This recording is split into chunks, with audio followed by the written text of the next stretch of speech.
আমার নবী দিলের কত বড় ডাক্তার দেখেন। আল্লাহ নবী বলেন, শোনো, তুমি আতুহিব্বুহু লিউম্মিকা, তুমি আমার কাছে জিনা করার অনুমতি চাইলা, তোমার মায়ের সাথে এই কর্মটা অন্য কেউ করো কিনা তুমি পছন্দ করো কিনা?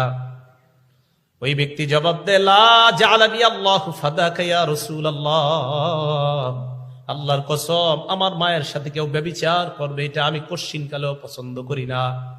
আল্লাহ নবী বললেন, ফান্নাসু লা ইউহিব্বুনা লিউম্মাহাতিহিম, কোন মানুষ তার মায়েদের সাথে তুমি ব্যভিচার করবা, কেউ ব্যভিচার করবে, এটাও তারা তাদের মায়েদের জন্য পছন্দ করবে না। এরপর নবী বললেন, আতুহিব্বুহু লিইবনাতিক, তুমি কি তোমার মেয়ের সাথে অন্য কেউ অপকর্ম করুক, জিনা করুক পছন্দ করবা? জবাব দিলেন, লা ফাদাকা ইয়া রাসূলুল্লাহ, জাআলানি আল্লাহু ফাদাক, আল্লাহর কসম এটা আমি অপছন্দ করি। আল্লাহ নবী বললেন, ফান্নাসু লা ইউহিব্বুনাহু লিবানাতিহিম, মানুষ তাদের কন্যার সাথে কেউ অপকর্ম করবে এটা পছন্দ করে না। নবী বললেন, আতুহিব্বুহু লিউখতিকা, তোমার বোনের সাথে কেউ অপকর্ম করবে পছন্দ করো কিনা?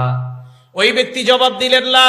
আল্লাহ নবী বললেন, ফান্নাসু লা ইউহিব্বুনাহু লিআখাওয়াতিহিম, কোন ভাই তার বোনের সাথে কেউ ব্যভিচার করবে এটা কোন ভাই চায় না। আতুহিব্বুহু লিআম্মাতিক, তুমি কি তোমার ফুফুর সাথে কেউ ব্যভিচার করে এটা পছন্দ করবা? জবাব দিলেন, না। আল্লাহ নবী বললেন, ফান্নাসু লা ইউহিব্বুনাহু লিআম্মাতিহিম, মানুষ তাদের ফুফুর সাথে কেউ অপকর্ম করবে এটা কখনোই পছন্দ করে না। এরপর নবী বললেন, আতুহিব্বুহু লিখালাতিক, তুমি কি তোমার খালার জন্য এটা পছন্দ করবা? ওই ব্যক্তি জবাব দিলেন, লা ইয়া রাসূলুল্লাহ, খালার জন্য এটা পছন্দ করব না। নবী বললেন, ফান্নাসু লা ইউহিব্বুনাহু লিখালাতিহিম, মানুষ তার খালার সাথে এটা করাটা পছন্দ করবে না।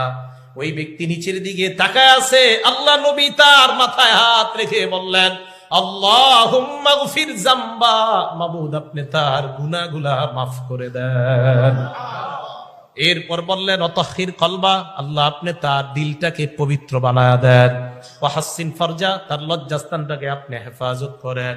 সাহাবারা বলেন, ফালাম ইয়াকুন যালিকাল ফাতা লাম ইয়ালতাফিত ইলা শাইইন, ওই যুবকের অবস্থা এমন হয়েছে, এরপর ওই যুবক কোন নারীর দিকে তাকানো দূরের কথা, কোন জিনিসের দিকে এইভাবেও ফিরা তাকাইতো না। রাসূল